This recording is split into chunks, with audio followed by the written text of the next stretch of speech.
Iya.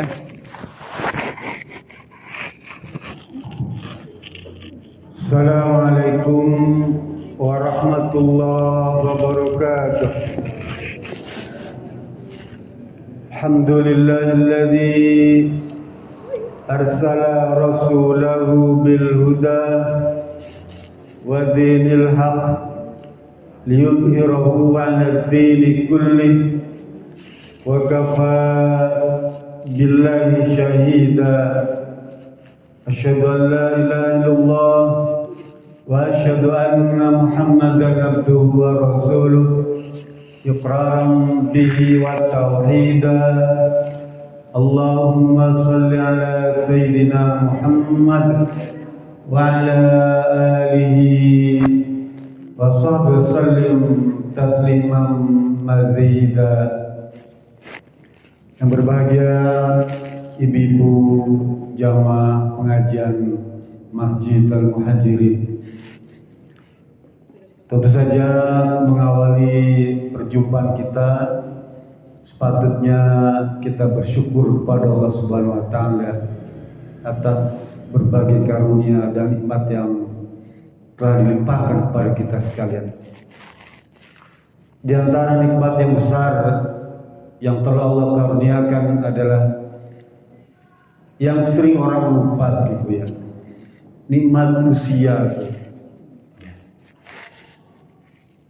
Rasul bilang nikmatani maumunun ya, minan nas al-faragu wasihhat. Ada dua kenikmatan yang orang sering lupa, yaitu nikmat kesempatan, maksudnya usia, dan kesehatan. Saya akan ambil nikmat yang kesempatannya saja, karena kalau kesehatan ibu sudah merasakan bisa berangkat ke sini pun sudah merupakan bukti bahwa kita sehat, gitu ya. Lah nikmat kesempatan, nikmat usia ini bu, Allah bertanyakan itu kelak di akhirat nanti. Bahkan kata Rasulullah SAW, la tuzalu qawmu Adam illa yusalla min arba'ah. Seseorang itu tidak akan bergerak kakinya di padang mahsyar itu sebelum ditanya tentang 4 perkara. Apa? Tentang umurnya itu. Dihabiskan untuk apa tuh? Salah satu. Dan hadis lain kata Maimun bin Mahran, "Tanim khamsan qabla khamsin." Peliharalah oleh kalian 5 perkara ya, sebelum datangnya 5 perkara. Salah satu di antaranya adalah masa mudamu itu digunakan untuk apa? Sebelum datangnya masa tua. Masa hidup itu dipakai untuk apa? Sebelum datangnya masa kematian. Masa senggangmu itu digunakan untuk apa? Sebelum datang masa sibuk. Masa mampumu itu digunakan untuk apa? Untuk apa? Sebelum datang masa yang tidak mampu. Dan apa satu lagi? Masa sehatmu digunakan untuk apa? Sebelum datang masa sakit. Nah, kalau kita memperhatikan hadis ini, maka kita takut bu, dengan usia yang telah Allah berikan ini. Ya. Kita misalnya usia 60 tahun, contoh gampang gitu. 60 tahun. Satu hari itu kan 24 jam.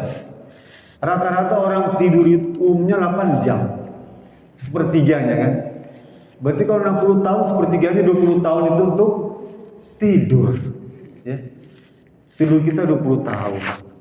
Habis waktu kita. Kemudian untuk makan, ke toilet, ya, dan sebagainya itu. Kalau misalnya satu hari 3 kali, ke toilet 2 kali, 5 kali.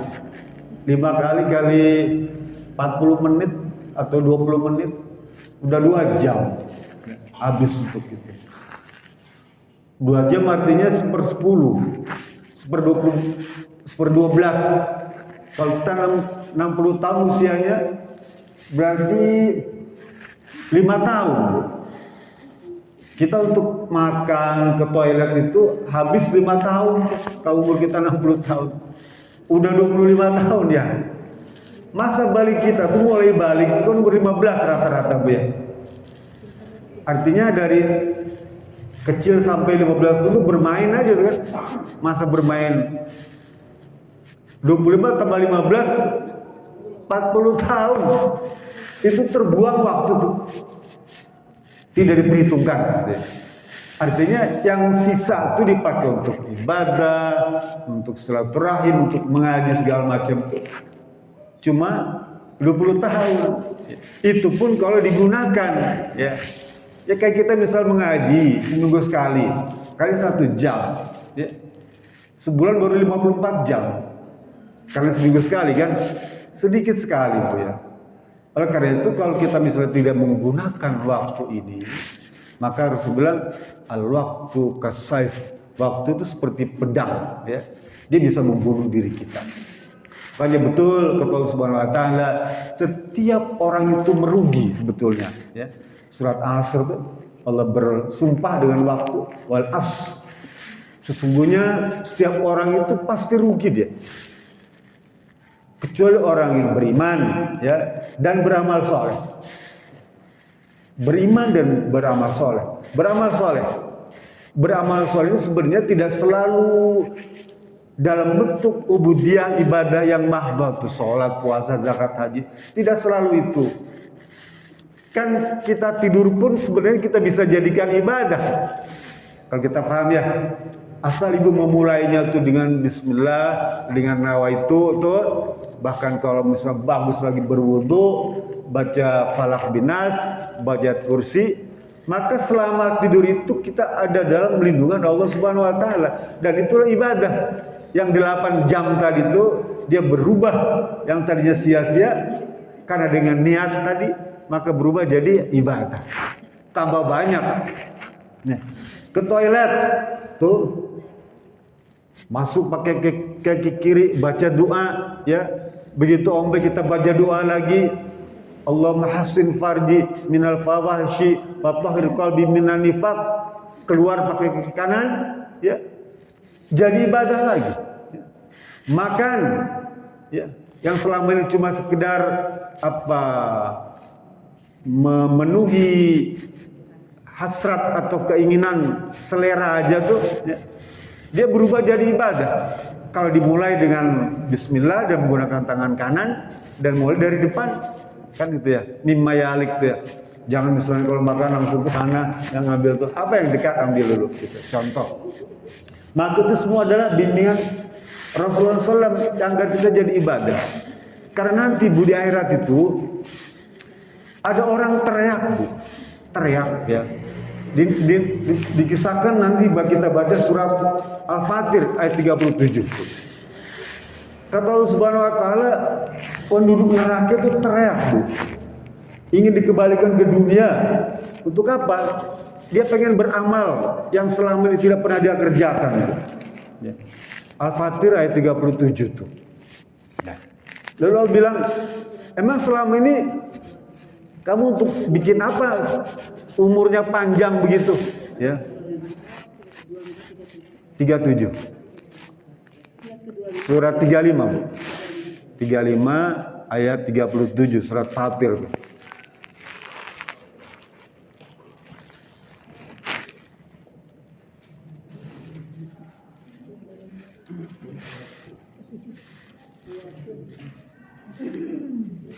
Semua surat Al-Fatir ayat 37.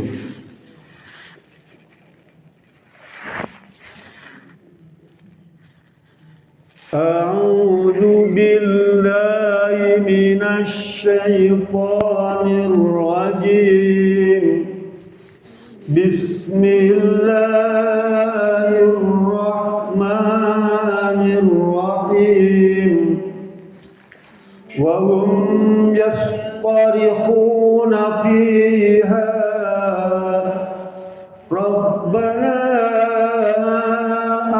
akhrijna na'mal shalihan ghairal ladzi kunna na'mal awalam nu'ammirkum ma yatadhakkaru fihi min tadhakkar wa ja'akumun nadhir fadhuqu fama lidh-dhalimina min nasir. Artinya, Bu?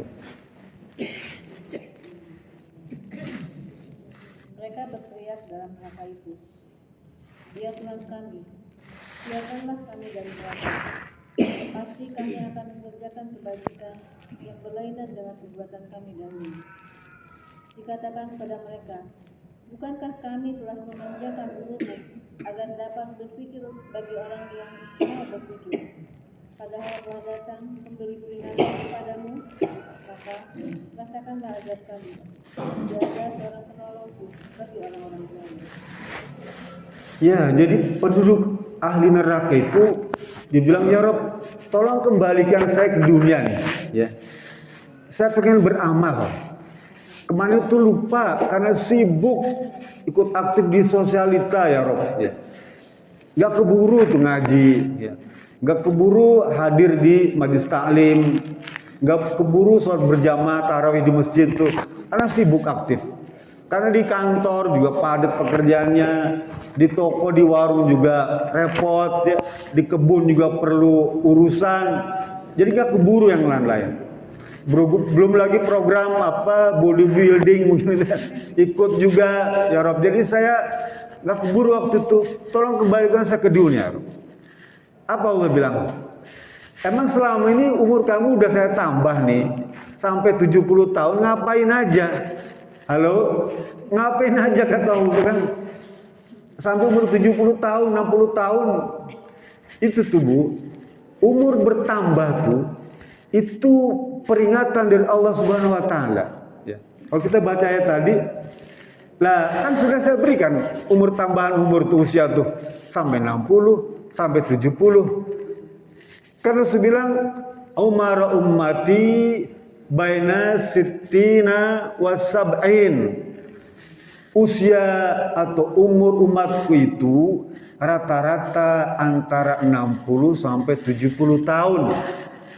Jadi kalau misal orang itu sudah lebih di atas 60 tahun, maka dia sebenarnya Allah telah berikan kesempatan untuk memperbaiki diri itu, ya. Untuk kembali kepada Allah Subhanahu wa taala.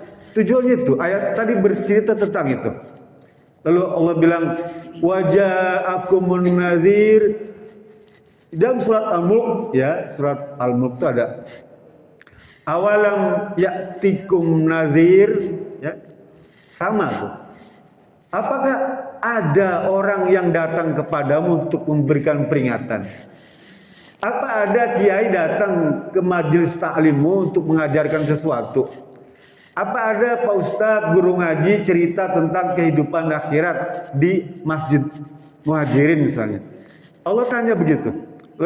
Wajah aku munazir, bukankah telah datang kepadamu seorang guru ngaji, seorang ustadz, seorang kiai, seorang ulama yang cerita tentang kehidupan alam kubur, cerita tentang kehidupan akhirat? Kenapa kamu tidak menyadari itu? Bukankah sudah dikasih tahu sama ustadz itu bahwa umur umat Islam itu antara 60 sampai 70. Kalaupun ada yang kurang ataupun lebih dari 70, itu tidak banyak. Paham ya?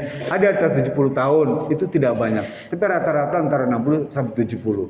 Sekarang memang usia harapan hidup bangsa Indonesia naik, Bu. Dari 50 jadi 60 ya sekarang. Udah bagus. Artinya dari sisi kesehatannya semakin baik sehingga semakin panjang usia harapan hidup. Tapi tetap yang Allah tuntut adalah tentang amal soleh.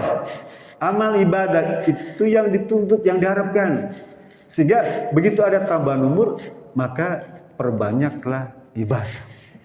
Tapi ya, kalau misalnya selama ini kita kurang memberikan perhatian kepada urusan keagamaan, ya, Atau mungkin kita seperti orang yang belajar agama Islam itu atau memeluk Islam itu cuma di pinggir-pinggirnya saja tuh. Ya. Nanti baca surat Al-Hajj itu Bu ya. Al-Hajj ayat 11. Al-Hajj ayat 11 tuh ya. Jadi ada orang Islam itu cuma ibadahnya itu cuma yang pinggir-pinggirnya aja. Yang gampang-gampang gitu ya. Yang ringan-ringan. Surat 22 ayat 11 tuh.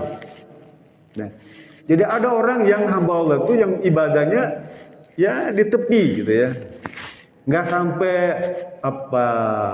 mendalami gitu ya. Cuma sekedarnya aja lah gitu. Coba kita baca yuk. Surat Al-Hajj surat 22 ayat 11 tuh ya. Temu semua. Bismillahirrahmanirrahim.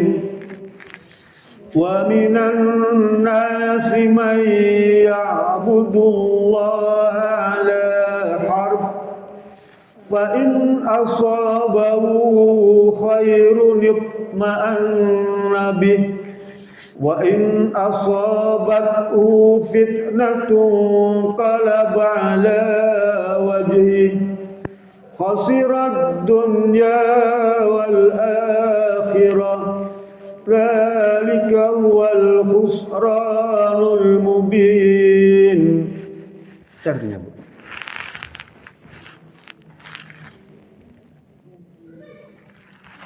di antara manusia ada orang yang menyembah Allah dengan berada di tepi, maka jika ia memperoleh kebaikan, kepada ia dalam keadaan, dan jika ia ditimpa oleh suatu bencana, berbaliklah ia ke belakang.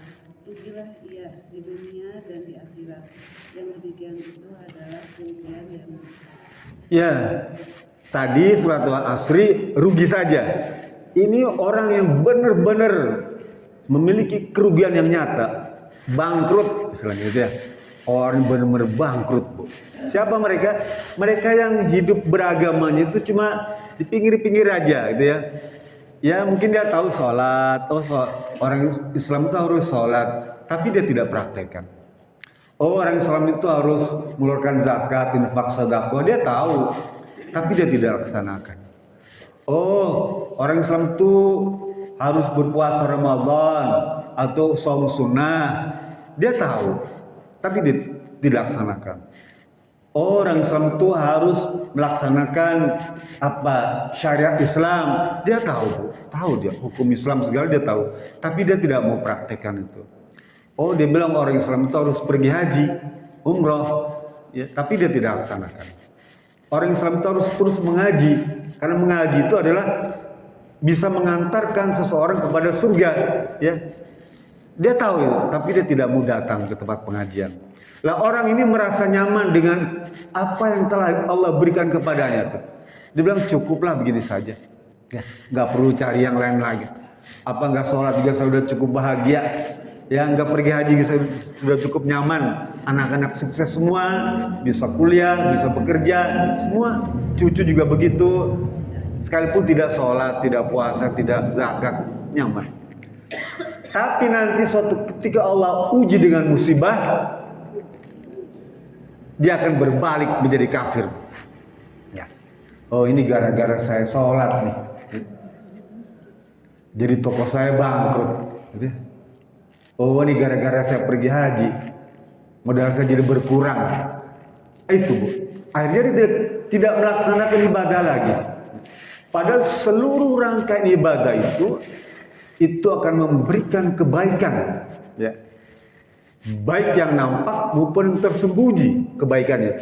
Baik yang dia bisa rasakan ataupun yang tidak bisa dia rasakan. Baik untuk hari ini maupun untuk yang masa akan datang.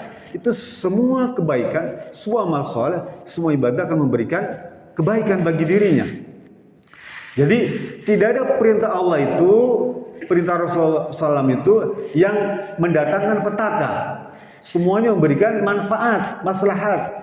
Sebaliknya, semua larangan Allah Subhanahu wa taala, larangan Rasulullah kalau dikerjakan itu mendatangkan madarat. Ya. Semua larangan kalau dikerjakan maka dia akan mendatangkan madarat. Artinya apa? Allah dan Rasul sayang, cinta kepada umat sehingga Allah perintahkan yang baik dan Allah larang untuk berbuat yang jelek. Gitu. Allah sayang. Itulah bukti sifat Maha Rahman dan Maha Harim Allah Subhanahu wa taala. Ibu yang dirahmati Allah Subhanahu wa taala. Dulu ada seorang sahabiah yang bernama Ummu Sulaim. Ummu Sulaim ini ayah ibunya Anas bin Malik tuh. Kalau ibu pernah dengar Anas bin Malik yang periwayat hadis yang paling banyak tuh, yang meriwayatkan hadis dia paling banyak. Setelah Abu Hurairah, ya. Anas bin Malik. Dia sejak kecil bersama Rasulullah SAW. Umur 5 tahun itu sudah diserahkan kepada Rasulullah oleh ibunya Ummu Sulaim. Ya. Lah kata Ummu Sulaim, ya, dia pernah menyaksikan seseorang datang kepada Rasulullah SAW, ya, menanyakan sesuatu. Kata wanita tadi, ya Rasulullah, innallaha la yastahi minal haq. Ya Rasulullah, sesungguhnya Allah itu tidak pernah malu tentang kebenaran tuh, untuk menceritakan kebenaran tuh. Kemudian fahal alal mar'ati min ghuslin fa idza hiya ihtalamat. Faqala Rasulullah SAW, na'am idza ra'atil ma. Hadis sahih. Kata wanita tadi, seseorang tadi datang kepada Rasulullah dan dia memulai dengan perkataan, ya Rasulullah, sesungguhnya Allah itu tidak pernah malu dengan kebenaran. Lalu dilanjutkan, ya Rasulullah, apakah seseorang wanita itu wajib mandi kalau dia bermimpi? Nah, itu ya. Temanya itu. Apakah seorang wanita itu wajib mandi kalau dia bermimpi? Maksudnya mimpi basah. Lalu Rasul jawab, wa idza ra'atil ma. Iya.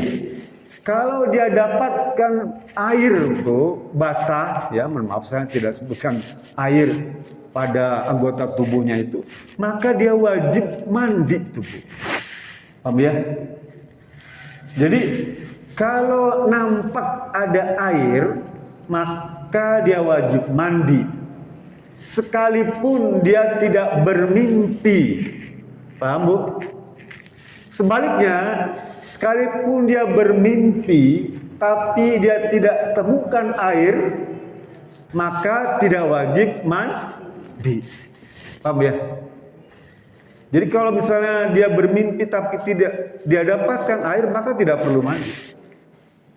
Tapi sebaliknya, sekalipun dia tidak bermimpi, dia dapatkan air, dan itu jelas ibu bisa paham, asfar dia berwarna kuning, maka itu wajib mandi.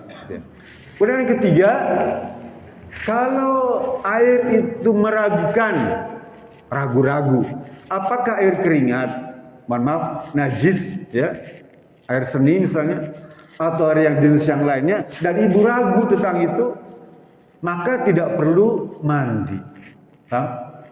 Kalau ragu nih, ini bukan ini, tidak perlu mandi. Kan ibu ragu, jangan-jangan air keringat, ya, air keringat. Lah, Ummu Salamah pernah menanyakan seperti itu, Bu. Kata Ummu Salamah, ya Rasulullah, wa tahtalimal mar'atu. Apakah seorang wanita itu yang bermimpi itu memang harus mandi? Iya. Apakah memang kebiasaan orang wanita itu bisa bermimpi seperti itu?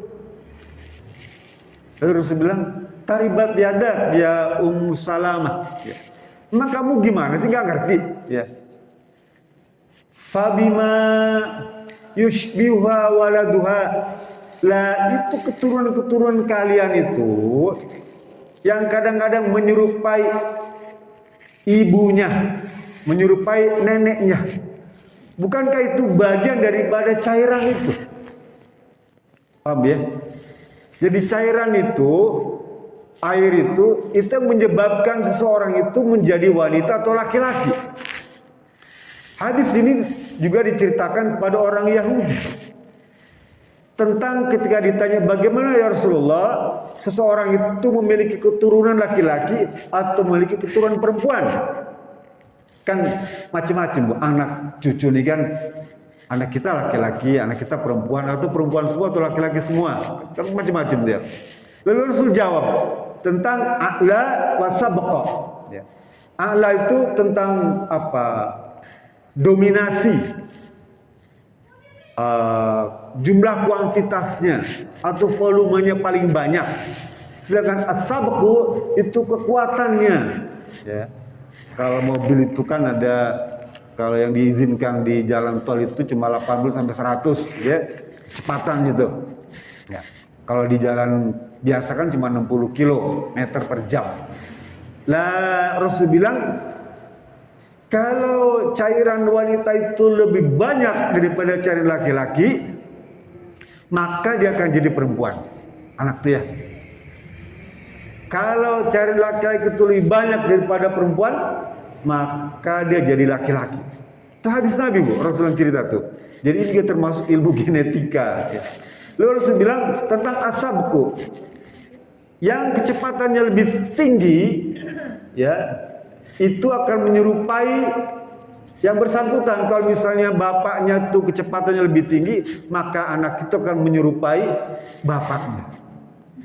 Kalau kecepatannya itu pada istrinya, maka istrinya ya anak itu akan menyerupai istrinya. Paham ya?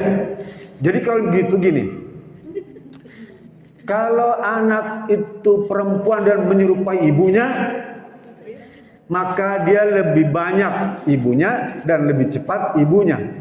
Gak apa-apa Bu ya cerita ini kan ini mesti saya sampaikan. Ini ilmu ya. Nanti kita buka tentang apa ayat-ayat Qur'annya ya. Jadi kalau seseorang atau rumah tangga itu punya anak laki-laki dan mirip ayahnya, maka berarti ayahnya yang paling dominan dan paling kuat ya. Dari sisi kecepatan gitu ya. Lah itu semua adalah diceritakan oleh Rasulullah SAW. Lah ini yang diceritakan oleh Ummu Sulaim tentang Allah itu tidak pernah malu. Rasul pun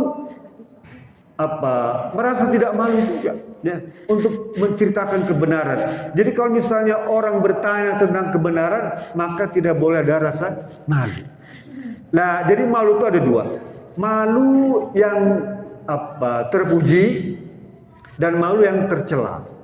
Malu yang tercela itu kalau dia memiliki rasa malu tapi tidak mau bertanya tuh. Ya. Itu nggak boleh malu yang tercela ya. Oh dia nggak tahu, dia nggak mau nanya. Malu mengaji itu tercela. Malu sholat berjamaah di masjid itu tercela. Malu pakai busana muslimah tercela. Malu pakai busana muslimah mah? Nggak mau dia. Itu nggak boleh, tercela tuh malu ya. Kemudian malu untuk silaturahim ke orang tua, mertua tuh atau besan, itu juga mau tercela. Malu untuk datang mengaji bareng-bareng, ya. Baca tuh, sekalipun mungkin suaranya kurang nyaman, tapi dia malu. Maka itu tercela. Itu yang Rasul bilang jangan seperti itu, ya. Kalau malu untuk kebenaran, maka harus dihapus itu rasa malu itu. Tapi kalau misalnya ibu berbuat jahat, berbuat jelek, maka itu malu yang terpuji, ya. Berbuat maksiat, ya. Misalnya jalan ke mall kemana-mana nggak pakai kerudung, malu, ya. Pergi ke Bali nggak pakai busana muslimah, bahkan pakai hot pants, itu. Iya Bu, teman-teman saya begitu tuh. Dia ngaji kita tuh begitu ke Bali, wih, dia bilang kok begini? Iya, karena di sana suasananya berbeda gitu ya. Ibu pernah begitu? Nauzubillah Bu ya, jangan. Ya. Kalau ketemu saya foto, ntar saya viral. Iya. Kita buka surat apa? Saya lupa ya. Jadi malu itu bahasa Arabnya al-haya. Al-haya itu maknanya hidup, ya. Hidup itu maksudnya adalah hati yang hidup. Orang yang memiliki rasa malu, maka sesungguhnya dia adalah orang yang hidup. Malu untuk berbuat jelek, malu untuk berbuat maksiat, malu untuk berbuat jahat, ya. Lah Rasulullah pun begitu. Dia ada rasa malu untuk mengemukakan sesuatu kepada sahabat yang bertamu ke rumahnya. Ini Rasulnya ada tamu, Bu. Tapi dia pengen usir, suruh keluar. Gak berani ngomong, Bu. Gak enak, malu. Lalu Allah ceritakan, kalau gitu Allah juga malu sebetulnya. Ya. Di dalam surat Al-Ahzab, surat 33 ayat 56, Bu.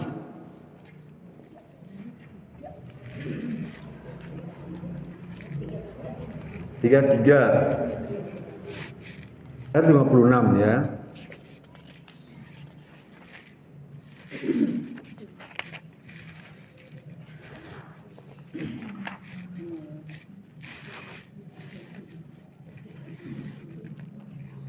Al-Ahzab 33:56.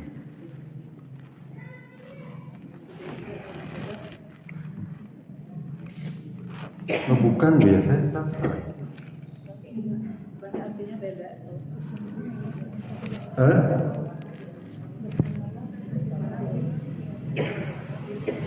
53. Surat Al-Ahzab surat 33 ayat 53, Bu.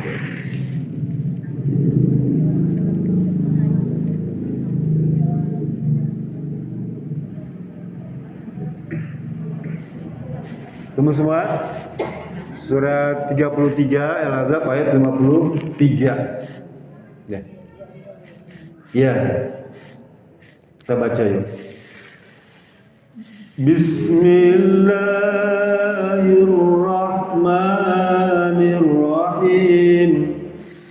Ya ayyuhalladzina amanu la tadkhulu buyutan nabiyyi illa ayyuzana lakum ila ta'amin ghairu nadhirina innahu walakin idza du'itum fadkhulu fa idza ta'imtum fantashiru wa la musta'nisina lihadith inna dhalikum kana yu'dhin nabiyya fayastahyi minkum wallahu la yastahyi minal haqq wa idza sa'altumuhunna mata'an fas'aluhunna min wara'i hijab dzalikum atharu liqulubikum wa qulubihim wa ma kana lakum an tu'dhu Rasulullah wa la an tankihu azwajahu min ba'di abada inna dhalikum kana indallahi 'azima. Terjemah.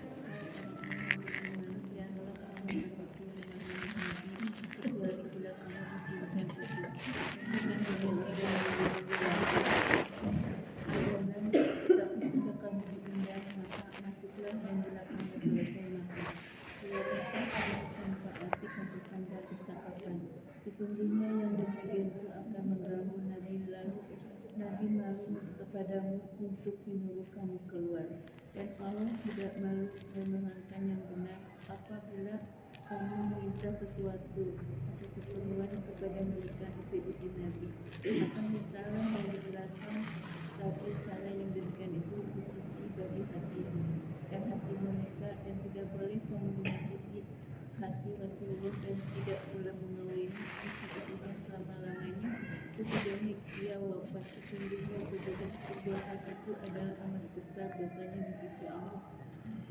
Ya, ayat ini sebetulnya cerita tentang tata tertib atau adab bertamu, Bu. Ya. Jadi kalau kita bertamu tuh kata Allah Subhanahu wa taala sebaiknya jangan pas waktu makan. Ya, gitu ya. Kecuali kalau diundang. Nanti datang ya waktu makan siang ya. Gitu ya. Tapi kalau kita tahu nih Pak, bentar lagi makan siang datang ke rumah Ibu Fulana. Itu jangan, Bu, ya. Kecuali diundang. Lah Rasul pun begitu, Nabi nih, Bu. Ya. Kalau sudah datang kan dia nggak tega juga, ya sudahlah sini makan bareng-bareng sebagai seorang sahabat, teman, tetangga, karib kerabat, ya sudah makan. Kalau selesai makan tuh jangan lama-lama, ya nunggu makanan lagi misalnya. Kan tadi kan baru makan, mungkin cuci mulutnya belum keluar. Jangan, udah pulang aja gitu ya. Lah Rasulullah SAW malu tuh, Bu, kata Allah. Pengen ngusir tuh, nyuruh orang keluar tuh malu. Kita pun sama sebetulnya, Bu, ya, kalau kedatangan tamu temen tuh ya, yang ya mungkin kurang soulmate lah kedekatan kita dengan dia tuh. Mungkin kita juga nggak enak gitu ya. Mau ngusir kita nggak berani. Lah, wong Nabi aja malu kata Allah kan itu, apalagi kita nggak berani ya. Tapi kalau misalnya agak sangkel, pulang sana, gitu, boleh juga. Lah ini ayat tentang orang bertamu, jadi malu. Lah kalau begitu kitanya yang bertamu itu mesti tahu diri juga, ya. Jangan mentang-mentang teman mensenaknya aja datang malam-malam itu kan, wah giliran ngopi nih datang gitu ya. Kecuali diundang. Kalau undang kita boleh lah. Lah rasa malu ini, Bu, ya ini mesti dipelihara. Kenapa?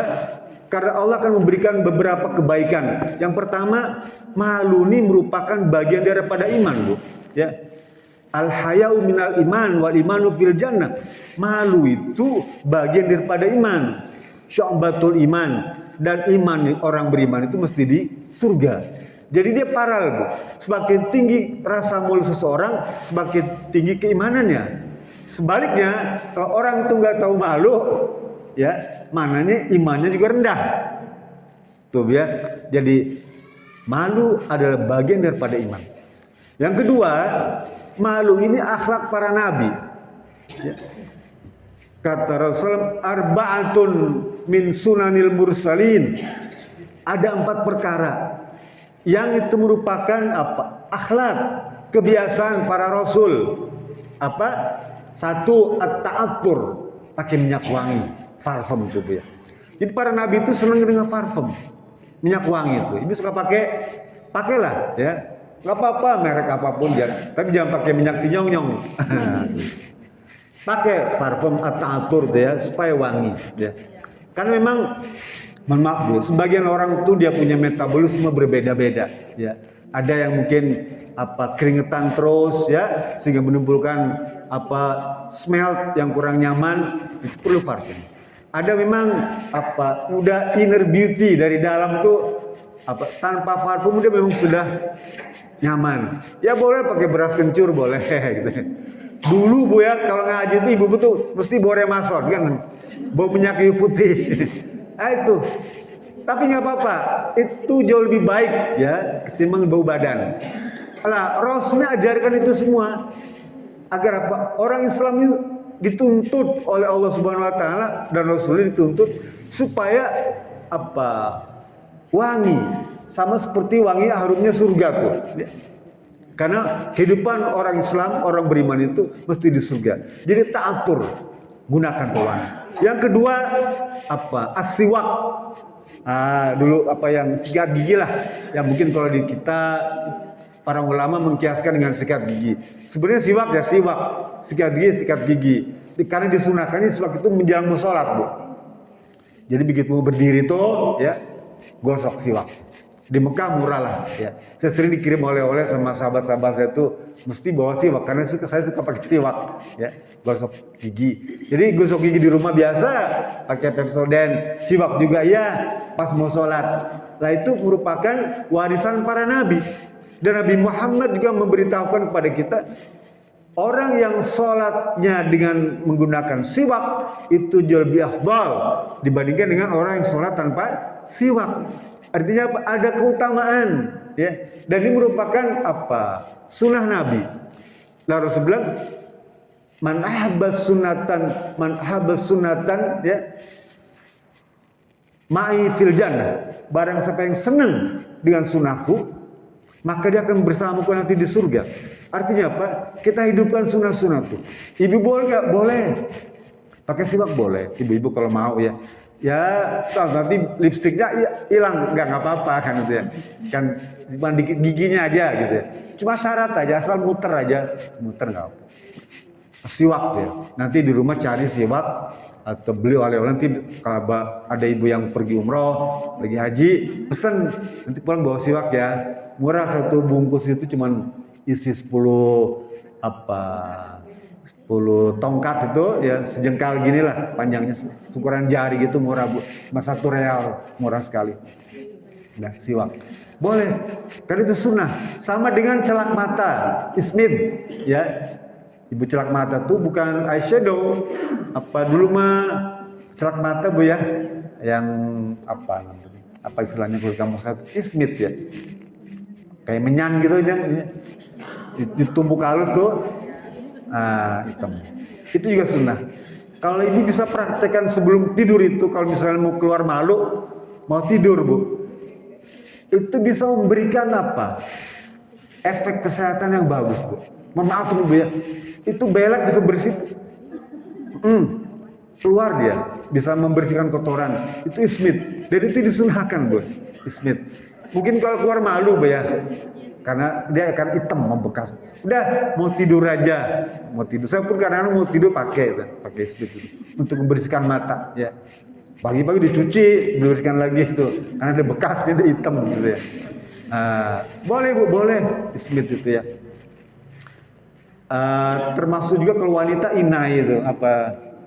Henna ya, pacar di kulit boleh. Itu bagian daripada sunnah. Untuk apa? Mempercantik, memperindah, memperbaiki ya. Karena Allah tuh jamilun, Allah tuh indah dan senang dengan yang indah-indah ya.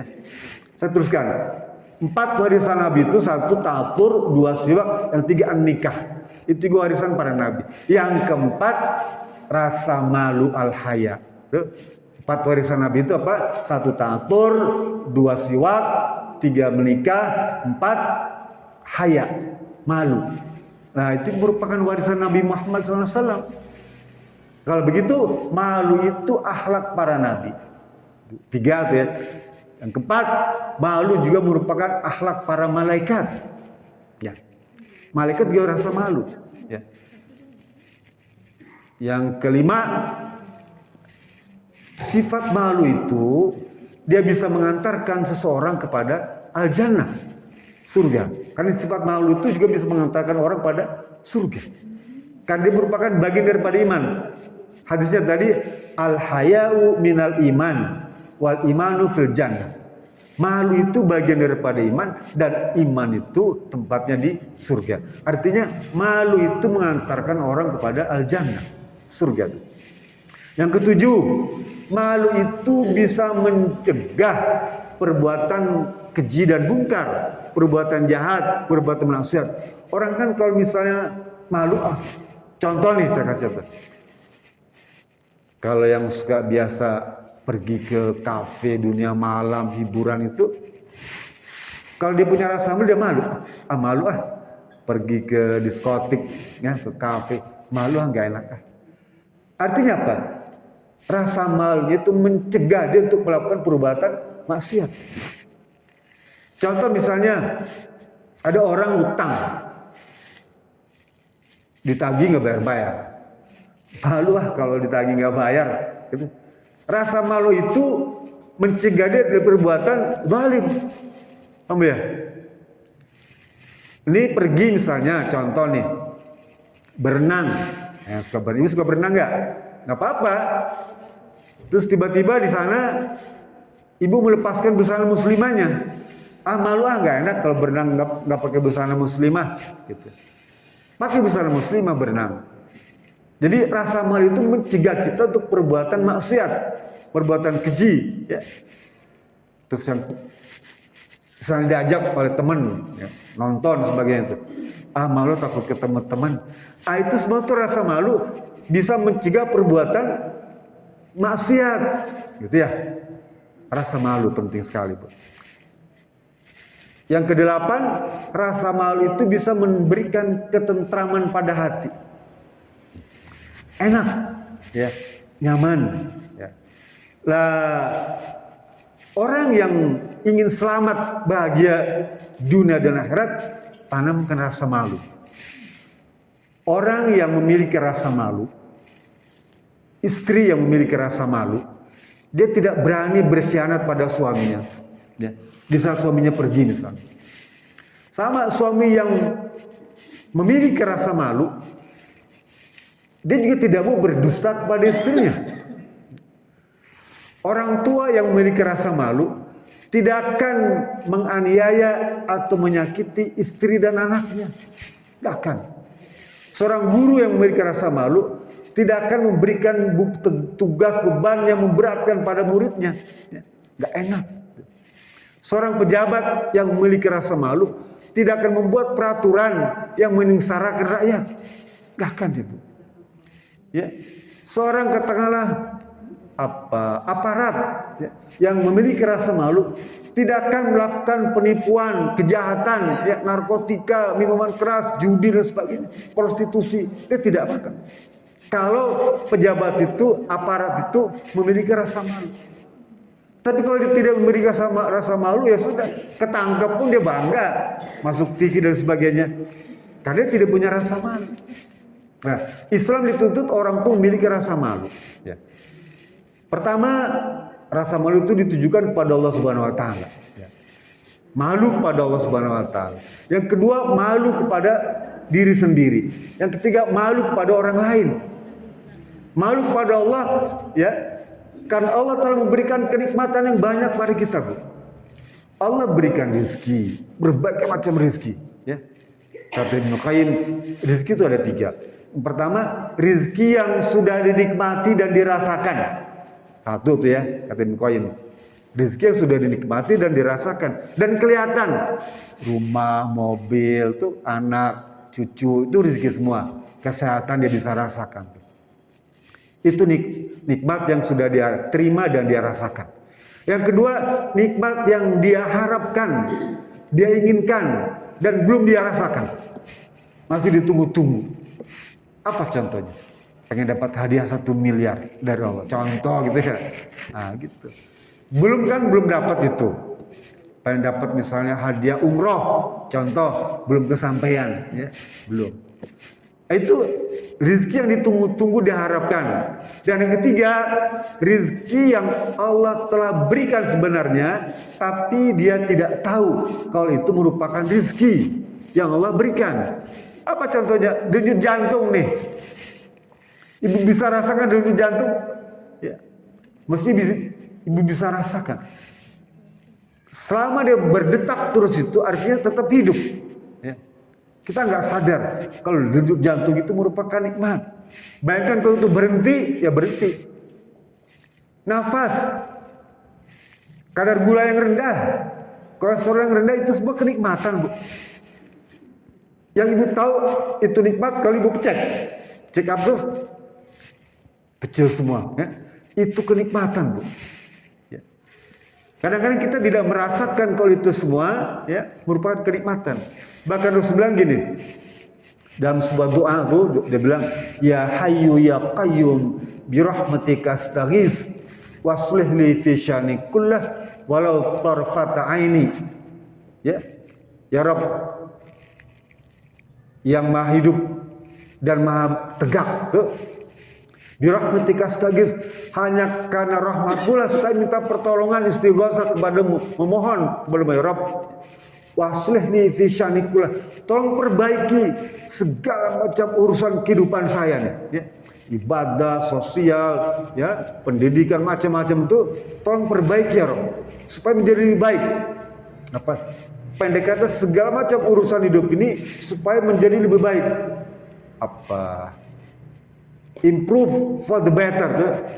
Berusaha agar menjadi lebih baik. Waslihni fi sya'ni kullah, ya. Wala takilni, dan jangan kau serahkan kepada diriku urusan kehidupan ini sekalipun hanya sekedar menggedipkan mata. Maaf Bu ya, menggedipkan mata saja itu tidak. Nabi Muhammad ajarkan jangan serahkan pada diri kita. Karena kita tidak mampu menggerakkan kedipan mata itu kalau bukan karena Allah Subhanahu wa taala. Kalau bukan karena rahmat Allah. Mengedipkan mata itu semata-mata karena Allah sayang kepada kita. Saya ada kerabat Bu, dulu ada Said. Nanti Ibu cari hadis tentang Said. Itu dia berseteru dengan seorang ummahat wanita Bu ya, tentang tanah, sengketa tanah ya. Sumur, ada tanahnya di situ. Tanah ada sumurnya. Lah si Yahudi ini, wanita Yahudi ini mengaku tanahnya. Kata Said, ini tanah saya, Said bin Zaid ya. Karena kemudian bersetegang menghadap kepada khalifah, kemudian tidak ada penyelesaian ya. Kata Said, ya sudah, karena kamu merasa itu milik kamu, ambil. Tapi saya akan berdoa pada Allah Subhanahu wa taala, kalau dia yang benar, maka aku yang salah ya. Kalau dia salah, kalau dia berbohong, maka Allah akan tunjukkan kekuasaannya tuh. Berupa apa? Berupa matanya tuh, alisnya Bu, panjang nih, nutupin mata nih Bu. Alisnya, bulu matanya nih panjang sampai dia punya sini. Jadi kalau kemana-mana tuh dia mesti begitu Bu. Gitu buka alis tuh Bu. Itu doanya Said. Dan kemana-mana dia bilang ini gara-gara Said, ini gara-gara Said. Ya. Lalu yang kedua saya bilang kalau memang dia ini bohong, tunjukkan bukti kuasa menyerap agar dia meninggal mati di sumurnya tuh. Betul Bu. Akhirnya dia mati kecemplung sumur yang diperebutkan itu. Nih, karena dia mendolimi Said itu. Artinya apa? Allah punya kuasa tuh Bu. Bisa memanjangkan bulu mata. Bulu mata kan nggak pernah panjang Bu ya. Tapi kekuasaan Allah jadi panjang. Ada seorang kerabat juga Bu, waktu operasi glaukoma tuh ya. Glaukoma kan dicabut matanya dikeluarin Bu. Ada pernah operasi katarak nggak? Nggak ada ya. Jangan Bu, usahakan jangan. Kan dikeluarin matanya. Celok deh, gantung Bu. Ya. Begitu dimasukkan lagi, nggak masuk Bu. Paham nggak? Nggak masuk Bu. Ini bolanya. Dikeluarin ngegantung tuh ya. Pas Bu dimasukin lagi nggak masuk Bu, mekar rupanya dia. Wah itu tegang Bu, dokter mata tuh ngeri juga tegang. Ya, ngeri. Harus dikecilkan tuh ya, ada teorinya tuh bisa mengecilkan. Tapi minimal dia panik Bu, dokter panik kalau misalnya nggak bisa dimasukkan lagi. Makanya Bu jangan coba-coba ngeluarin bola mata, dia bisa ditarik Bu, disedot itu keluar dia. Nah takut nanti nggak bisa masuk. Ya. Benar rahmatullah subhanahu wa ta'ala. Kembali lagi, kesimpulan kita ngaji ini adalah tentang malu. Malu, tadi sudah saya sampaikan tentang definisinya. Malu kepada Allah, malu kepada diri sendiri itu maksudnya kalau kita lagi sendiri itu Bu, jangan merasa nggak ada orang ya. Ibu tutup jendela, tutup pintu ya, sendiri nonton ya, nonton film yang terlarang gitu atau yang kurang baik atau melakukan perbuatan tercela, jangan anggap itu nggak ada orang, ada Allah Subhanahu wa taala ya.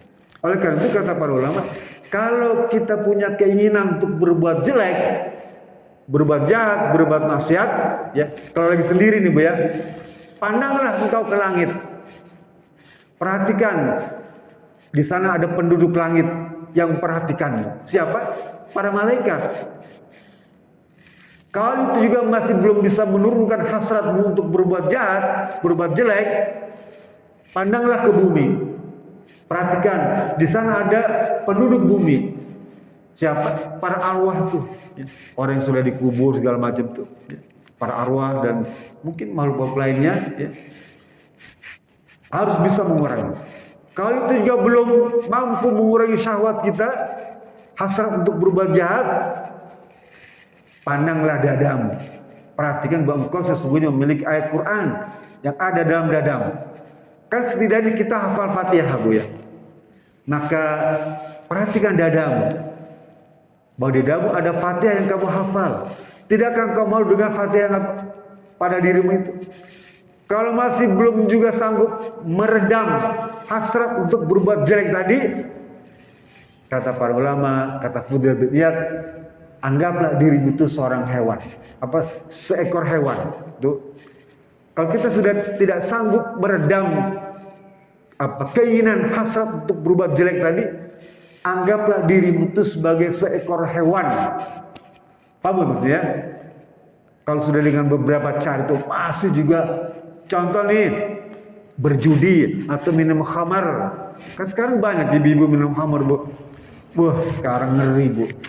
Pergaulan remaja sekarang jauh lebih ngeri dibandingkan dulu tuh, ya. Yang namanya minuman keras itu luar biasa, Bu. Sama narkotika nih. Nah, kalau ada misalnya mungkin kerabat atau siapa orang dekat kita, dia cerita tentang minuman keras, tentang narkotika, ya, beri nasihat ya. Kalau ada keinginan seperti itu, ya, kan kadang-kadang di saat tentang itu haram nggak mempan tuh. Dalam orang-orang juga banyak pakai, ya. Kasih nasihat. Kalau kamu ada keinginan seperti itu, pandang langit, ya. Perhatikan di sana ada makhluk Allah, malaikat yang menyaksikan kamu. Masih juga pengen hasrat untuk minuman keras dan narkotika atau berjudi, ya, atau prostitusi misalnya. Tengok bumi, di sana ada penduduknya. Masih juga perhatikan dalam dadamu itu ada Quran yang kamu hafal, ya. Masih juga nggak sanggup meredam itu, sudah anggap dirimu sebagai seekor hewan. Nauzubillah, subhanallah.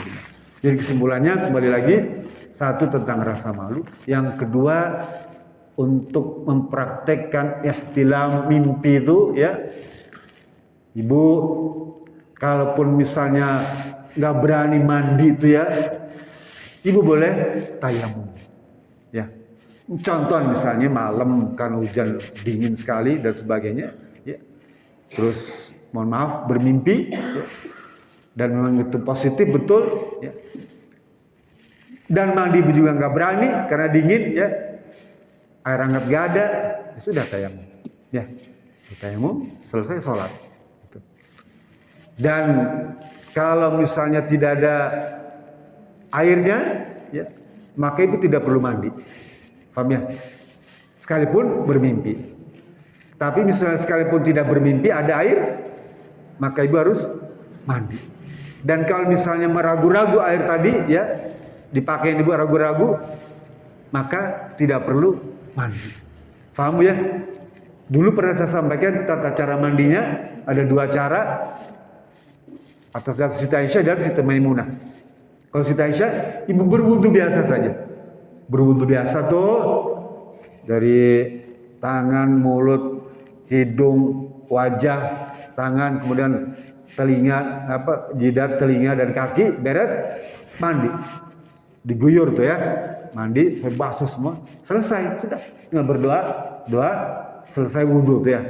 Yang kedua kata Siti Maimunah, seperti biasa berwudhu tuh, ya, pas giliran kepala, ya, disiram. Om ya, wudhu biasa, giliran jidat, kepala, rambut nih, ibu siram. Mandi tuh, mandi terus sampai basah semua, beres semua, kaki. Paham ya? Ini sama aja sebetulnya. Kalau saya pilih yang versi Siti Aisyah. Dia wudhu biasa, wudhu biasa aja. Mandi selesai. Tapi jangan tangan kita jangan menyentuh bagian-bagian yang memang dilarang untuk disentuh. Kalau menyentuh itu batal lagi. Atau kentut lagi batal lagi. Deh. Jadi makanya bagusnya sih bebersih dulu. Sabun dulu, bersih semua tuh, beres. Baru berwudhu, baru dibanjur dengan air. Itu semua praktek sunnah. yang harus bisa dimengerti bukan hanya oleh kita, tapi anak perempuan kita, cucu perempuan kita, bahkan mungkin ibu kita, nenek kita. Mungkin ada ibu kita juga belum paham, atau nenek kita belum paham, anak perempuan kita belum paham, cucu perempuan kita belum paham, maka ajarkan mereka semua bagaimana tata cara mandi junub. Itu saya kira yang bisa saya sampaikan. Lebih kurang mohon maaf.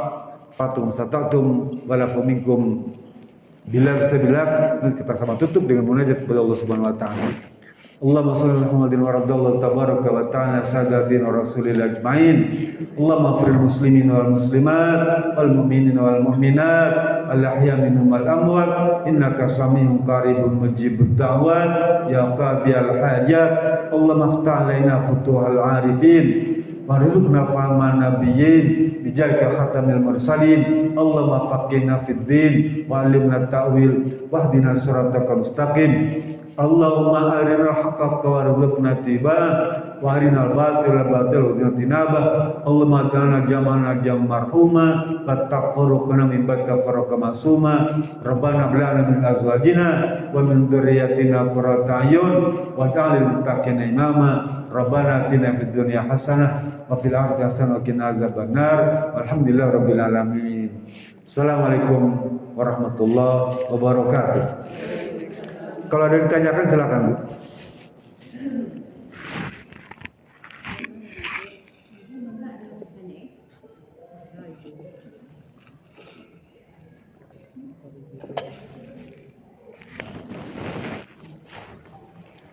Sini. Dan sini. Ada yang ditanyain nggak, Ibu? Kalau nggak ada